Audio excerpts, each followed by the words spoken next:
चलिए, स्वागत है।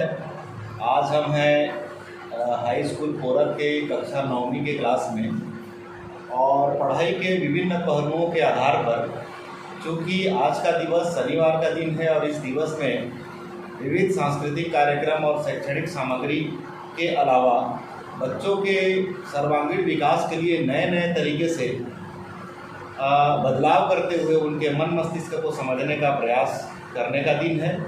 इसलिए आज हम बहुविकल्पीय प्रश्नों का एक खेल खेलेंगे। आप देख रहे हैं मेरे साथ है। मैं चाहता हूं कि वो खुद अपना परिचय बताएं। मैं तुम्हारे दामिनी से विकासखंड किला और पिता श्री सुशांत व्यवसाय। चलिए, दामिनी जी है हमारे साथ। और एक खेल आप सोनी टीवी पर देखते हैं, बहुत ही लोकप्रिय खेल है, केबीसी के तर्ज पर हम उसका अनुसरण कर रहे हैं। हालांकि पुरस्कार के रूप में बहुत बड़ी राशि दे पाना संभव नहीं है, एक नाटकीय रूपांतरण है ये, लेकिन प्रश्नों का उत्तर खोजने के लिए जो हम एक मेहनत करेंगे तो उससे पता चलेगा कि बच्ची किस आधार पर अपनी तैयारी कर रही है शैक्षणिक कार्यों में। इसका एक आकलन के तौर पर करेंगे और कोविड का दौर जब ख़त्म हो जाएगा, 26 जनवरी हम जब अच्छे से ऑफलाइन मना पाएंगे, तो इसका पुरस्कार भी हम कहीं ना कहीं उस दिन इस बच्ची को प्रोत्साहित करेंगे, पारितोषिक देंगे। तो चलिए शुरू करते हैं। दामिनी जी, आप तैयार हैं? चलिए, पहला प्रश्न आ रहा है आपके लिए। मैं 4 विकल्प दूंगा, सभी प्रश्नों में 4 विकल्प हैं। 4 में से एक विकल्प सही है।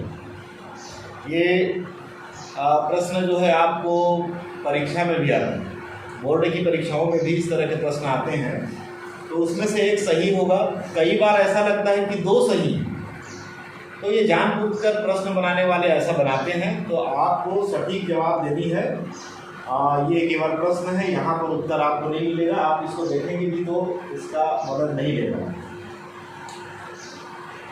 और केबीसी का चूँकि हम अनुसरण कर रहे हैं, उसमें आप अगर कोई प्रश्न का जवाब नहीं दे पाएंगे तो उस प्रश्नों का जवाब हम हमारे जो क्लास में बैठे हुए बच्चे हैं उनसे ले सकते हैं। एक प्रश्न में आप मदद कर सकेंगी और एक मौका ऑडियंस पोल जो मदद का होगा, और एक होगा आप अपने किसी सहेली से या दोस्त से डायरेक्टली नाम पुकार कर मदद ले सकेंगी।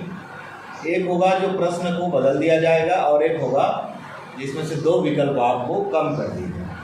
तो ज़्यादा समय नहीं लेते हुए शुरू करते हैं। आपके लिए पहला प्रश्न है, जीवन नहीं मरा करता है। एक पाठ है 9वीं क्लास में, आप सभी बच्चे जान भी रहे होंगे। जीवन नहीं मरा करता है के कवि हैं। मैं 4 नाम गिनाऊंगा आपको। पहला राजेश जोशी, दूसरा महादेवी वर्मा, तीसरा गोपाल दास नीरज और चौथा सुभद्रा कुमारी चौहान। इनमें से एक कवि हैं जिन्होंने जीवन नहीं मरा करता है कविता का सृजन किया। तो बताइए इनमें से कौन है? तीसरा गोपाल दास नीरज। चलिए, एक बार तालियां बजनी चाहिए। पहले प्रश्न का जवाब अच्छा दिया है। गोपाल दास नीरज जी ने काफ़ी अच्छी कविता लिखी है। और दूसरे प्रश्न पर आते हैं, जल्दी जल्दी करते हैं थोड़ा सा। ये प्रश्न भी उसी पाठ से लिया गया है। कवि ने आंसू की तुलना किससे की है? कवि ने आंसू की तुलना किससे की है? पहला सोना से, दूसरा चांदी से, तीसरा हीरा से, चौथा मोती से। तो बताइए इनमें से चारों में से कौन सा है? चलिए, तालियां बजती है। पहला जवाब दिया है। कवि ने आंसू को मोती के संपर्क से माना है और व्यर्थ में इस मोती को नहीं बहाने का भी सुझाव दिया है। तो बिल्कुल कवि की इस कविता को पढ़ते हुए हम अपने जीवन में भी इसका अनुसरण करें। तीसरा प्रश्न आ रहा है। ये जो प्रश्न होगा दामिनी जी, ये प्रश्न है व्याकरण खंड से। तो आप सबको रस पढ़ाया गया है? जोर से बोलिए। हाँ। चलिए उसी में से एक प्रश्न लेते हैं। तीसरा प्रश्न है, रस के कितने प्रकार हैं? रस पढ़िए ना, रस के कितने प्रकार? पहला 10, दूसरा 11, तीसरा 12 और चौथा 9। बताइए। पहला 10। चलिए तालियां बजाते हैं। इन प्रश्नों का सही जवाब देकर काफ़ी बढ़िया इस प्रश्नों का मंच जो हम आज बनाए हैं, बढ़िया जवाब मिल रहा है। चौथा प्रश्न आ रहा है आपके लिए। चौथा प्रश्न दामिनी जी को पूछने से पहले मैं थोड़ा सा दामिनी जी से उनके जीवन के बारे में कुछ बात जरूर करना चाहूँगा। मैं जानना चाहता हूँ कि कौन सा विषय है जो आप अभी हाई स्कूल में पढ़ती हैं, उनमें से कौन सा विषय है जो आपको बहुत ज़्यादा पसंद है, बहुत सरल लगता है और आगे भी आप उसी विषय को लेकर पढ़ना चाहती हैं? अगर आप बताना चाहें बताइए। चलिए, ये जो हम मंच खेल रहे हैं उसी विषय को इन्होंने माना है, तो तालियां बजा दीजिए थोड़ा सा। चौथा प्रश्न आ रहा है, करुण रस का स्थायी भाव है। याद कर रही है ना? करुण रस का स्थायी भाव है। पहला है घृणा, दूसरा है हंसी, तीसरा है शोक और चौथा है प्रेम। तो बताइए, घृणा, हंसी, शोक और प्रेम, करुण रस का स्थायी भाव कौन सा? तीसरा शोक। चलिए सही जवाब। अब पांचवा प्रश्न है, जिस प्रश्न का आप उत्तर नहीं जानेंगी, मैंने पहले ही बताया है, उसका सहयोग आप ले सकते हैं, है ना? तो जो कठिन प्रश्न होगा आप सहयोग बिल्कुल लीजिए। पांचवा प्रश्न आ रहा है, 2 या 2 से अधिक वर्णों के मेल से। ध्यान से सुनिएगा, प्रश्न को सुनना और समझना बेहद जरूरी है। 2 या 2 से अधिक वर्णों के मेल से, खाली स्थान है वहां पे, का निर्माण होता है। जवाब है, विकल्प है शब्द, दूसरा है वाक्य, तीसरा है रस और चौथा है संज्ञा। प्रश्न है, 2 या 2 से अधिक वर्णों के मेल से खाली स्थान का निर्माण होता है। तो इसका जवाब आप जान रही हैं? नहीं जान रही हैं? तो जब आपके पास जवाब नहीं है तो क्या करेंगे आप?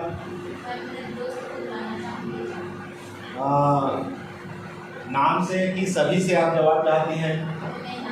नाम से। तो चलिए, आपका कौन है दोस्त जो आपकी मदद कर सकती है? आरती।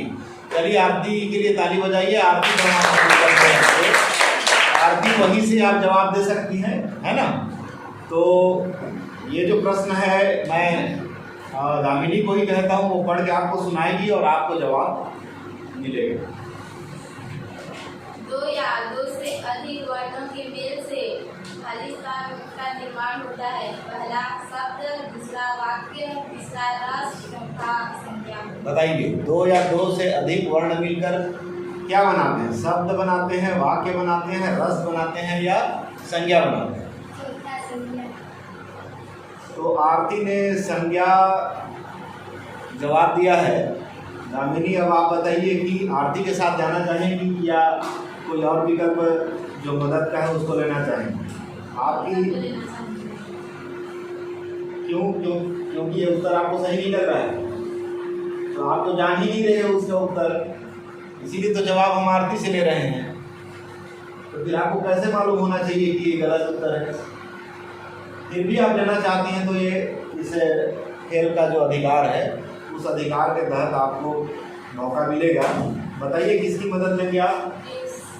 चलिए, पीयूष देहरी जी से मदद लेना चाहते हैं। पीयूष जी, आप बताइए इसके प्रश्न का उत्तर। आप आरती बढ़ जाइए।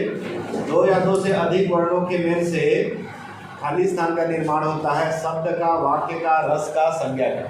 पहला शब्द। तो दामिनी जी, आपके मित्र ने शब्द कहा है, आप अपने मित्र के उत्तर के साथ जाना चाहेंगी? तो ये जवाब जो है सही जवाब है। तालियां बजती रहें।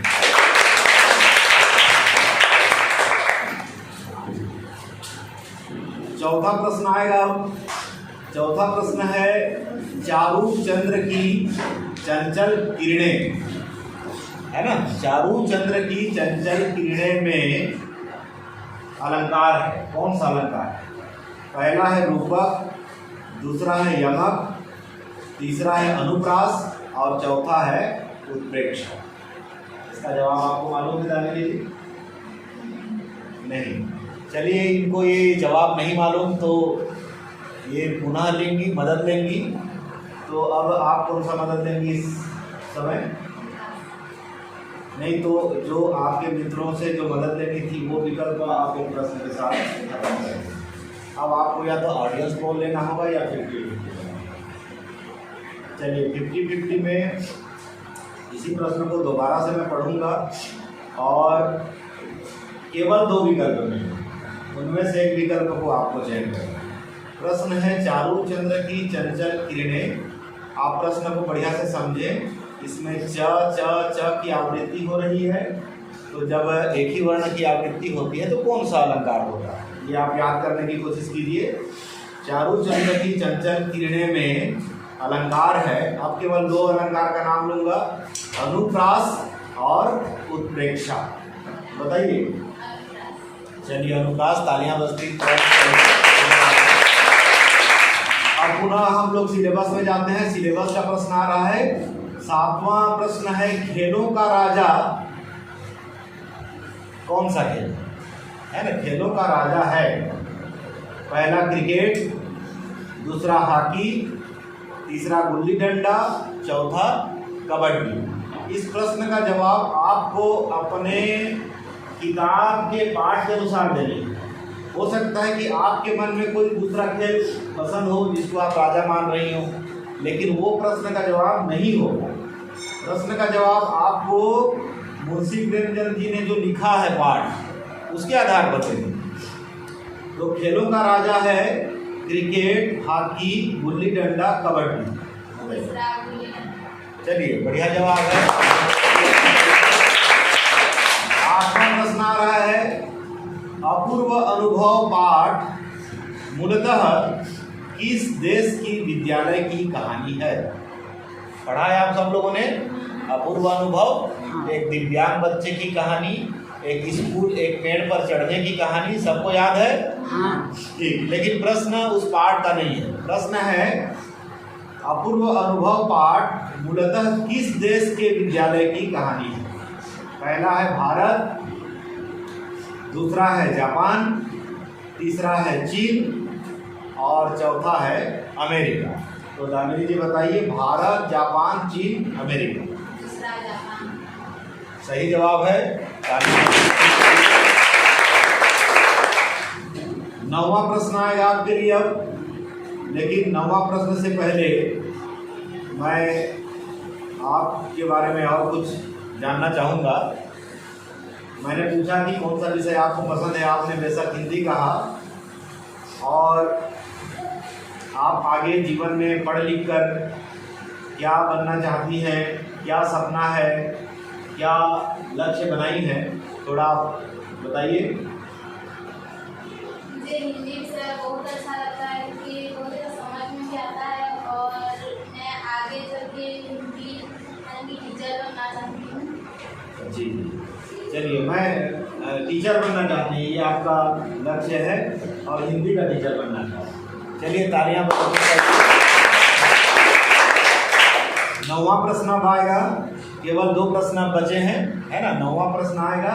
अभी भी आपके पास विकल्प हैं, कौन से? ऑडियंस बोल ले सकते हैं, सभी लोगों से एक मदद ले सकती हैं, और एक विकल्प है प्रश्न को बदल देने के लिए, है ना? तो चलिए 9वां प्रश्न है कला तीर्थ खैरागढ़ संगीत विद्यालय किस जिले में स्थित है? कला तीर्थ खैरागढ़ में संगीत विश्वविद्यालय पाठ भी है 9वीं क्लास में, आपको याद होगा। तो ये कौन से जिले में स्थित है ये प्रश्न? विकल्प सुनिए। पहला रायगढ़, दूसरा रायपुर, तीसरा दुर्ग और चौथा राजनांदगांव। रायगढ़, रायपुर, दुर्ग, राजनांदगांव। तो अब बताइए इसमें से कौन से जिले में ये संगीत विश्वविद्यालय खैरागढ़ स्थित है? नहीं मालूम। तो दामिनी जी को इस प्रश्न का उत्तर नहीं मालूम, तो ये लाइफ लाइन का इस्तेमाल करेंगी। कौन सा? Audience poll. सभी लोगों से पूछ रही है, पार्टिकुलर किसी मित्र से नहीं पूछ रही है। तो एक बार मैं प्रश्न और दोहरा रहा हूँ, आप लोग भी सुनिए। कलातीर्थ खैरागढ़ संगीत विश्वविद्यालय किस जिले में स्थित है? रायगढ़, रायपुर, दुर्ग, राजनांदगांव। तो चलिए मदद कीजिए दामिनी जी का। मालूम है आप लोगों को? किसी को नहीं मालूम? उस पाठ को अभी नहीं पढ़ाया गया है क्या? बताइए। नहीं पढ़ाया गया है। चलिए इस प्रश्न को फ्लिप कर देते हैं, क्योंकि इस प्रश्न का जवाब कक्षा के विद्यार्थियों को भी नहीं मालूम है, और इस प्रश्न को हम इस मंच पे शामिल ही नहीं करना चाहिए था, क्योंकि मुझे लगा कि एक पाठ पढ़ाया जा चुका है। लेकिन इस प्रश्न को फ्लिप करने से पहले इसका जवाब बताना जरूरी है। तो ये खैरागढ़ जो है राजनांदगांव जिले में स्थित है, और ये संगीत विश्वविद्यालय। चलिए इस प्रश्न को हटा देते हैं, अगला प्रश्न पूछते हैं। वीर गाथा काल की समय सीमा है। हिंदी साहित्य का इतिहास पढ़ाया गया है आपको, आप लोगों को भी मालूम है ना? हिंदी साहित्य के इतिहास, काल विभाजन, वीर गाथा काल, भक्ति काल, रीति काल, आधुनिक काल। बोलिए अच्छे से। हाँ। तो उसी का प्रश्न है ये। वीर गाथा काल का समय सीमा है। पहला है 1050 से 1375 तक, दूसरा है 1375 से 1700 तक, तीसरा है 1700 से 1900 तक, और चौथा है 1900 से अब तक। तो आप बताइए दामिनी जी, कौन सा विकल्प सही है? पहला, दूसरा, तीसरा या चौथा? नहीं मालूम है। ऑडियंस पोल इसमें ले लेते हैं हम लोग। अब इस प्रश्न का जवाब आप सबसे मदद के रूप में चाहती है दामिनी। तो चलिए आपके लिए एक बार और प्रश्न पढ़ देता हूँ। वीर गाथा काल या आदि काल, है ना? वीर गाथा काल या आदि काल का समय सीमा है 1050 से 1375 ये पहला है, 1375 से 1700 ये दूसरा है, 1700 से 1900 ये तीसरा है, और 1900 से अब तक ये चौथा। तो चलिए बताइए। 1050 से 1375। चलिए आपके मित्र ने कहा है 1050 से 1375, उनके साथ जवाब में जाना चाहेंगे आप या और कुछ मदद लेंगी? जवाब से संतुष्ट हैं? तो पीयूष ने भी सही जवाब दिया है, तो पीयूष के लिए भी ताली बजाइए। और इस तरह से आज हम दामिनी जी के साथ एक छोटा सा 10 प्रश्नों का एक मंच खेले। 3 प्रश्नों का जवाब वो नहीं दे पाई, हालांकि मदद के बाद उन्होंने वो जवाब दिया। तो 10 प्रश्नों में अगर हम एक एक नंबर भी रखते हैं तो 7 प्रश्नों का जवाब दामिनी ने दिया है। और एक बार पुनः इसलिए ताली बजनी चाहिए क्योंकि दामिनी ने हिम्मत किया यहाँ हमारे साथ खेल खेलने के लिए। और प्रत्येक शनिवार को हम अलग अलग बच्चों के साथ इस तरह के प्रश्नों का मंच लगातार खेलेंगे और नए नए एक्सपेरिमेंट करेंगे, नए नए बदलाव करेंगे और नए नए तरीके से मनोरंजन युक्त पढ़ाई करने की कोशिश करेंगे। चलिए आप सभी का धन्यवाद। आज का खेल यहीं पर समाप्त होता है। धन्यवाद धन्यवाद धन्यवाद।